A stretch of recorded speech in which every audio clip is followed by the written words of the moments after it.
पुराने जमाने में देवों और दानवों के बीच का जो युद्ध होता था, उसका असर आज भी कुछ विशेष स्थानों पर बना हुआ है। हिमालय की एक घाटी में एक पुराना गांव है, रक्तपुर। कहते हैं वहां एक यक्षिणी चित्रवाली का वास था। उसने अपने प्रेमी की हत्या का बदला लेने के लिए गांव के हर पुरुष को मौत के घाट उतार दिया था। गांव के तांत्रिकों ने उसे बांध दिया। उसकी आत्मा कभी खत्म नहीं हुई। अब 100 साल बाद वह खेल फिर शुरू हो गया है। यक्षिणी का खूनी खेल। सर्दियों की वो दोपहर थी जब आकाश बादलों से भरा था। सूरज की रोशनी मुरझा चुकी थी। नेहा एक रिसर्च स्कॉलर और डॉक्यूमेंट्री फिल्म मेकर एक गूढ़ विषय पर काम कर रही थी। भारत के गांवों में फैले हुए भय और आस्थाओं की लोक कथाएं। जब उसने रक्तपुर गांव के बारे में पहली बार सुना कि रूह सिहर गई। कहा जाता था वहां एक यक्षिणी का वास था। 100 साल में एक बार लौटती थी, अपने खूनी खेल को दोहराती थी।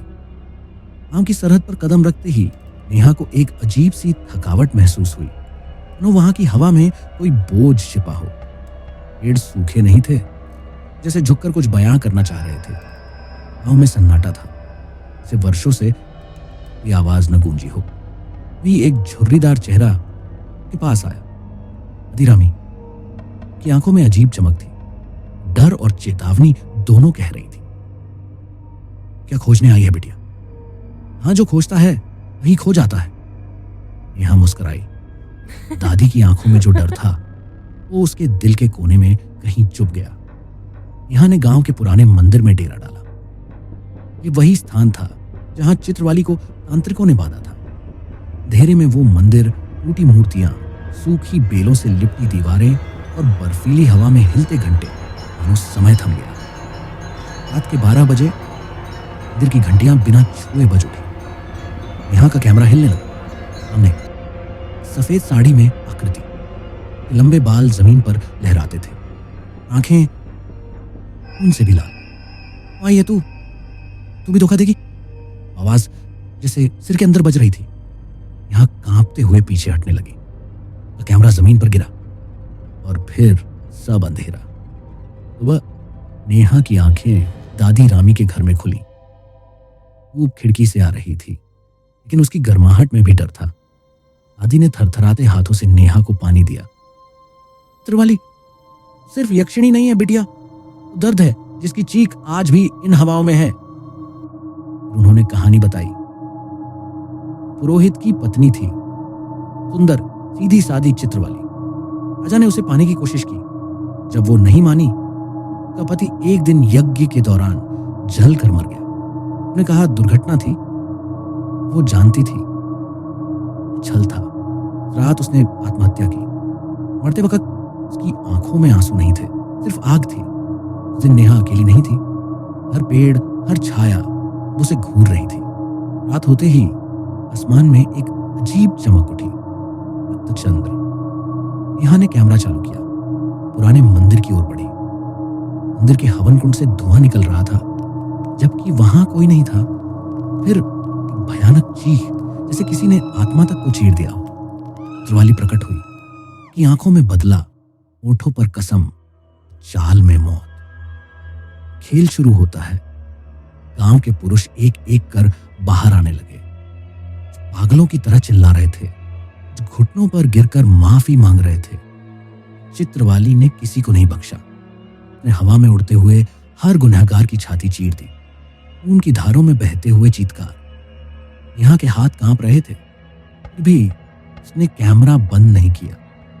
सवाल जिनका उत्तर खून से लिखा था, नेहा ने हिम्मत की। तू सिर्फ पुरुषों को मारती है, अब दोषी नहीं होते? चित्रवाली रुक गई। की लाल आंखों में एक पल को मानो पीड़ा चमकी। मैं हर उस आत्मा को खत्म करती हूं, इसमें वास है आपका, छल का, वासना का। यहां रो पड़ी। तुझे समझती हूं। क्या तू खुद अब उस जैसी नहीं बन गई जिसने तुझसे सब छीना? चित्रवाली कांपी, उसकी चाल थमी, मानो कुछ टूटने लगा हो भीतर। तभी मंदिर की दहलीज पर दादी रामी आई। उनके हाथ में एक पुराना त्रिशूल था जिस पर तांत्रिक मंत्र जले हुए थे। अब बहुत हो गया चित्रवाली, बहुत खून बह गया। त्रिशूल जैसे हवा में कांपता हुआ यक्षिणी की छाती में धंस गया। चित्रवाली चीखी, उसकी चीखों ने आकाश फाड़ दिया। उसका शरीर जलने लगा और उसकी आंखों में अब गुस्सा नहीं था, सिर्फ खालीपन। मैं फिर लौटूंगी जब छल फिर जीवित होगा, जब स्त्री फिर टूटेगी। और वो धुएं में बदलकर लुप्त हो गई। नेहा शहर लौटी, पर वह अब वैसी नहीं थी। हर रात उसे सपनों में चित्रवाली दिखती, कभी मंदिर में खड़ी, कभी नेहा की आंखों में झांकती। उसके कैमरे की रिकॉर्डिंग में अब आवाजें आने लगी थी जो उसने कभी रिकॉर्ड नहीं की। क्या तू मेरी कहानी खत्म करना चाहती थी या उसे फिर से जीना? कुछ कहानियां नहीं मिटती, वे वक्त के साथ फिर जन्म लेती हैं, दर्द के गर्भ से। चित्रवाली चली गई, पर यक्षिणी का खूनी खेल अब भी जारी है। जैनी राज्य अपनी समृद्धि और धर्म पालन के लिए प्रसिद्ध था। राजा चंद्रवर्मा एक पराक्रमी योद्धा थे, लेकिन उन्हें वंश की चिंता सताने लगी थी। उनके राज्य में एक श्मशान था, तामस वन, जहां एक सिद्ध साधु त्रिलोचन तपस्या करते थे। त्रिलोचन ने राजा से कहा, यदि आप दिव्य यक्षिणी को साध लें, वंश संकट दूर हो जाएगा, तुम्हें अमर पुत्र देगी। राजा राज्य हो गया। तंत्र साधना के जरिए त्रिलोचन ने एक यक्षिणी को बांध लिया, विशालिका। विशालिका अत्यंत सुंदर थी। उसने राजा को शर्त पर वचन दिया, यदि तुम मुझसे सच्चा प्रेम करोगे और मेरे आत्मसम्मान का मान रखोगे, तो तुम्हारे वंश की रक्षा करूंगी। राजा ने झूठा प्रेम दिखाया, केवल संतान पाने के लिए। शालिका ने उसे पुत्र रुद्रवीर दिया। जब वो पुत्र 5 साल का हुआ, राजा ने यक्षिणी को फिर से श्मशान में बांध दिया और उसका अस्तित्व मिटा दिया। विशालिका का हृदय टूट गया। उसकी आंखों में आंसू नहीं, खून था। लौटूंगी चंद्रवर्मा, ये वंश को नष्ट करने। 20 वर्षों बाद राजकुमार रुद्रवीर अब युवा हो गया था। रातों को उसे अजीब सपने आने लगे।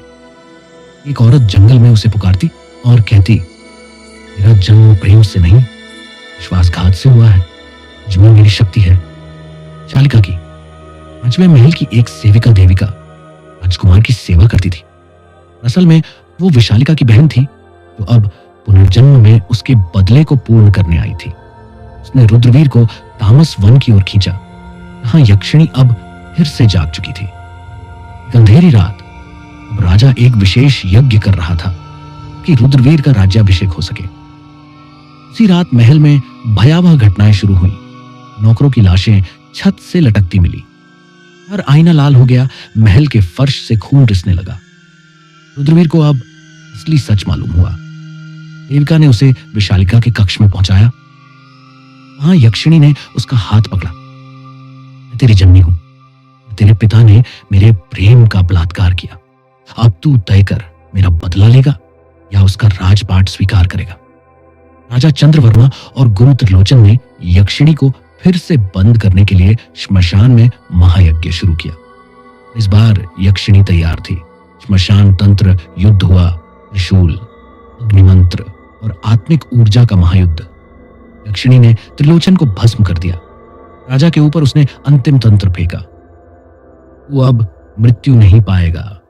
तेरा शरीर गलता रहेगा और तू हर रात मेरी चीख सुनते हुए तड़पता रहेगा। राजा विक्षिप्त हो गया। उसका शरीर जीवित था, आत्मा नष्ट। रुद्रवीर ने अंत में महल छोड़ दिया और तामस वन में एक कुटिया बनाकर तपस्या करने लगा। यक्षिणी अब मुक्त थी, न श्रापित न क्रोधित। लेकिन कहते हैं, हर पूर्णिमा की रात को जैनी में एक स्त्री सफेद वस्त्रों में महल की छत पर खड़ी दिखती है और गूंजती है एक चीख, प्रेम का विश्वासघात मत करना, वरना यक्षिणी लौट आएगी।